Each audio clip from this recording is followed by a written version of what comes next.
So I have been super excited to bring you guys this video ever since I got the gun.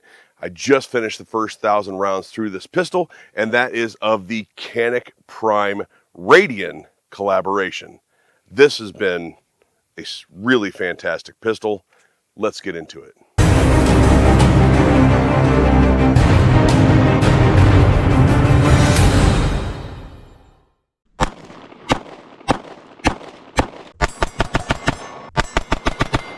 So for those of you not new to the channel, you guys know that I really liked the Canik Prime, the first one.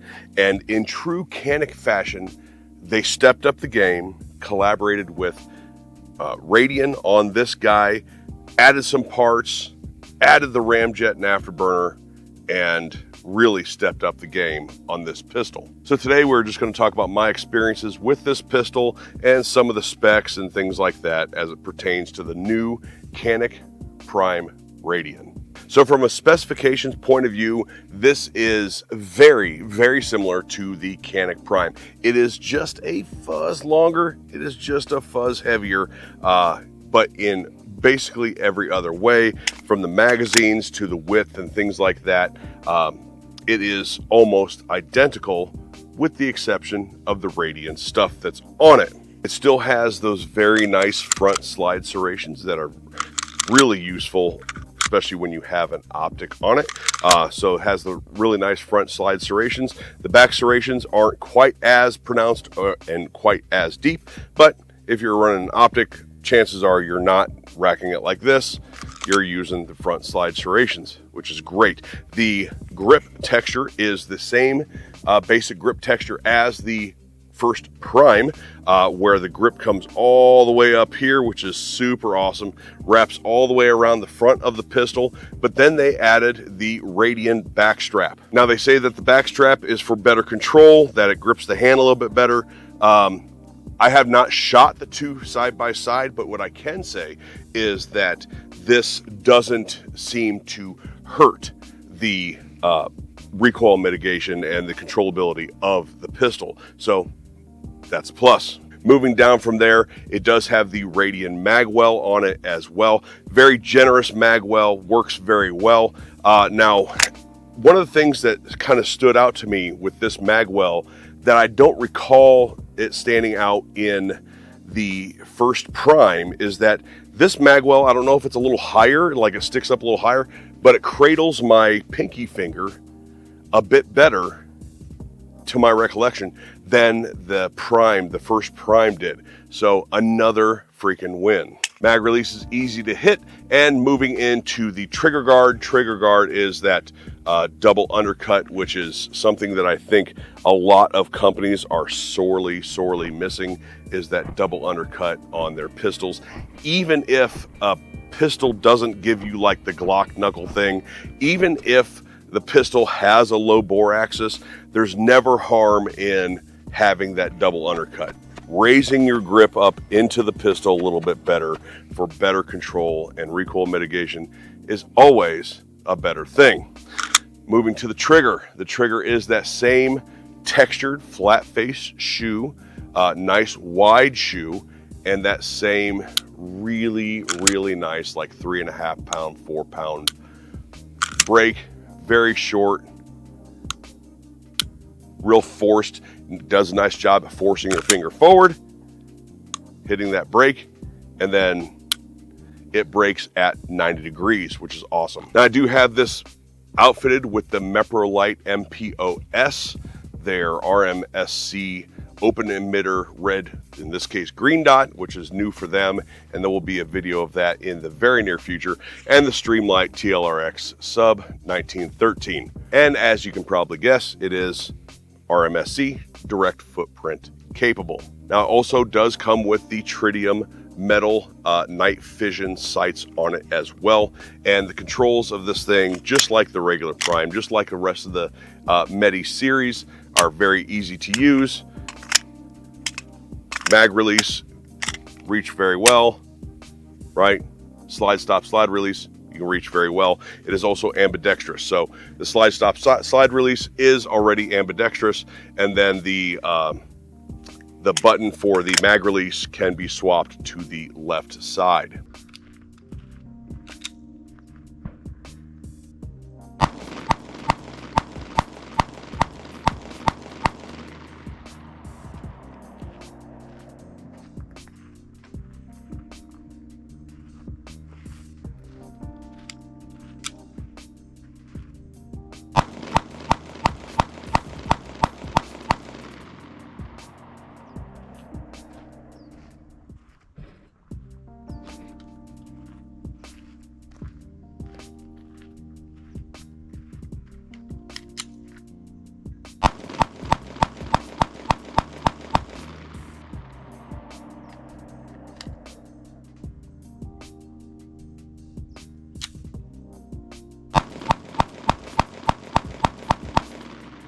Now, before we get into the ramjet and afterburner edition of this, which I'm sure is one of the things that people are most looking forward to hearing about, did it improve? Did it not improve on the first Prime? This aesthetically is a pretty gun. Like, it is a good looking pistol. The angles, the cuts, the coating, the finish is very nice, but it's just an aesthetically pleasing pistol, which is nice. I mean, if you spend money on something, you want it to look nice. I understand the looks don't necessarily translate to how good the gun is or how reliable it is or how well it shoots and things like that, but it's still nice to look at something that you spent money on and go, it's a good looking gun. Now to the ramjet and afterburner. So this does not have the Prime barrel in it. On that top window that on the original Prime it said Prime in it. That's not there because this is a Radian barrel, and of course the ramjet afterburner. That the ramjet, that they have not come loose from each other. Now I know there's people out there that think or have said or whatever that they didn't think that the ramjet and afterburner combo on the previous pistols, on their Glocks and things like that they've spent the money on and bought the ramjet and afterburner. There are people out there that said it doesn't work, or it doesn't work as well as they'd hoped and things like that. I've always been impressed personally with the compensating ability of the ramjet and afterburner on everything I've ever shot it on, and that includes this.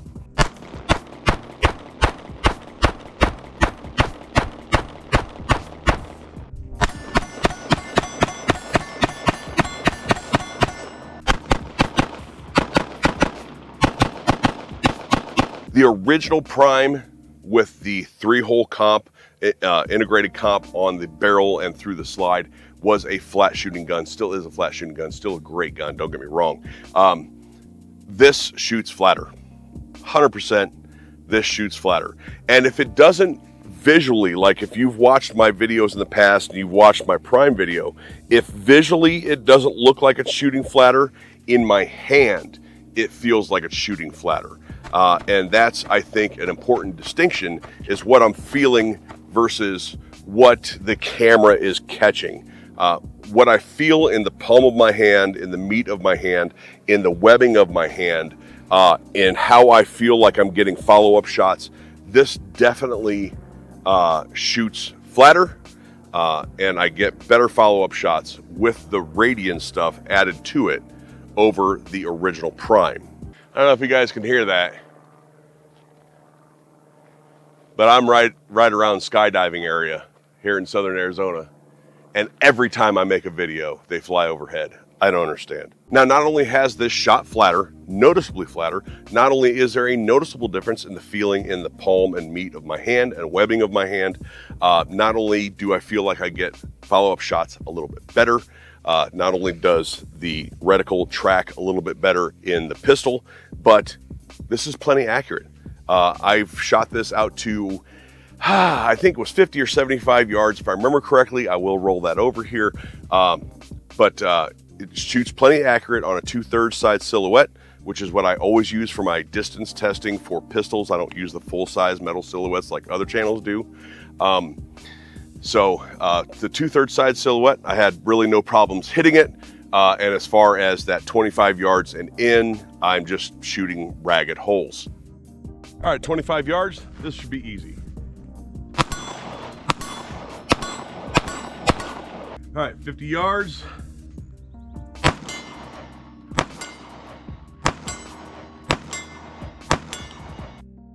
It really is amazing how far Canik has come from the very, very early TP series from back in the mid 2010s to 2026 today. Ever since this pistol, like the early TP9s, this being the TP9 SF, ever since the early TP9s to today with the Prime Radian, I don't think, they're one of the few companies, in my opinion, that has never gone backwards. They've always made incremental or even large changes and have stepped up their game pretty much every time that I can think of off the top of my head. So that is enough leg humping for me about this gun. I think this is a phenomenal gun. What are the cons? Are there any cons? I like to find at least one or two cons for everything that I review, because nothing is absolutely perfect after all. Now, this is a more expensive pistol than the Prime for some clearly obvious reasons.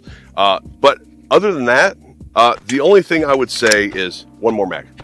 I really, the con being, I really think that most pistols today, or all pistols today, should come with 3 mags. I've said that, I say that about almost every gun that doesn't come with 3 mags, so or more.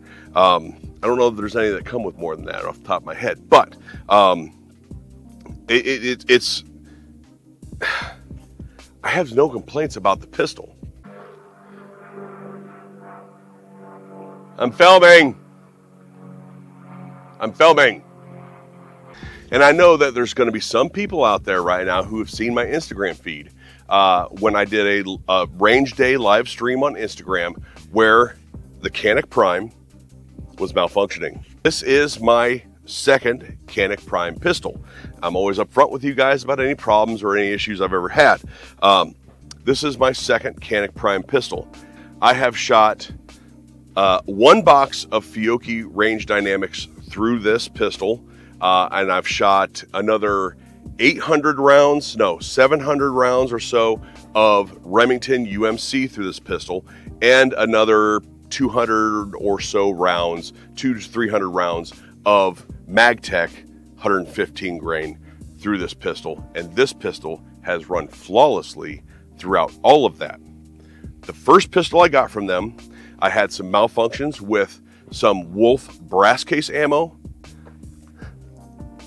This garbage right here, don't ever buy this stuff. If you're gonna buy Wolf ammo, just buy the steel case. I've shot tens of thousands of rounds of steel case. Don't buy this crap. And a few malfunctions with the Fiocchi range dynamics. Now, Canik did tell me that they didn't think much of that particular ammo, and I've had multiple manufacturers tell me that they don't think much of the Fiocchi range dynamics. I did have a few malfunctions with the Fiocchi and the Wolf in the first Canik Radian Prime, or Prime Radian, that I got. I got a hold of them, said, here's a video, I'm having these problems. They're like, no problem, send it back, we'll send you another one. They sent me this one, and 1,000 rounds later, I couldn't be happier. So price, we are going to talk about price, and I know that this little spiel really doesn't mean anything to the YouTube censors because it is YouTube's Google AI that actually suppresses the videos immediately when I say something like this. So we're going to talk about money and price. Right there, dropped the algorithm of the video, just for you guys out there making videos, so you know that. I am not selling this pistol. I am not giving a price for the promotion of sale. All I'm doing is giving the price for educational reasons, just so the viewer has as much knowledge about this as they possibly can get. Again, that means nothing to the AI that is going to suppress this video. This thing MSRP's at $899, so $900. I've seen it as cheap, although out of stock, as like $872, $875 on a couple of different websites. And I think that is actually a really, really good price for this pistol. And I know some people are saying like $900 for a Prime, the Prime that's whatever, $600 or, you know, 5 something. out there on various websites? Yes, I think it is, because if you try to outfit, I've never tried to outfit a Canik with the ramjet and afterburner, but if you try to outfit a Glock, for instance, a Glock 19 with the ramjet and afterburner, you're going to pay $400 for the ramjet and afterburner. So assume there's $400 plus, because the backstrap and magwell, assume there's $400 plus of Radian stuff on here. Well, that makes this a $500 gun. And I think that is a phenomenal price for this pistol. And that's it. It gets an absolute passing grade for me. The only thing keeping it from getting like an A++ grade for me is that it comes with 2 instead of 3 mags. I really do wish all pistols across the industry would come with 3 or more mags for their pistols. This is one of the many that doesn't, so it's not like this is a singled out thing for the Prime Radian. It's an otherwise phenomenal firearm, and just like the Prime, the first Prime, definitely going to be my favorite, or one of my favorites of 2026, without question. I do appreciate everybody out there watching, sharing, if any of you share it, subscribing, hitting the notification bell, and especially leaving a comment down below. Those are all ways to absolutely help out the channel. We are in an uphill battle in the entire industry against YouTube. They get worse and worse and worse every year, and they're currently getting worse now. So anything you can do to help out this channel or any of the channels you watch, hit those like, share, subscribe buttons, and leave those comments down below. I do appreciate Canik sending that pistol out there. I appreciate their customer support in the very minor issues I had with the first one. They were right on top of it. And most of all, I appreciate you for watching to the end. You guys are awesome when you watch the entire video. And until next time, thank you, and we'll talk to you later. I'm filming. Jump somewhere else. Just kidding. It's really cool to watch you guys. Anyway,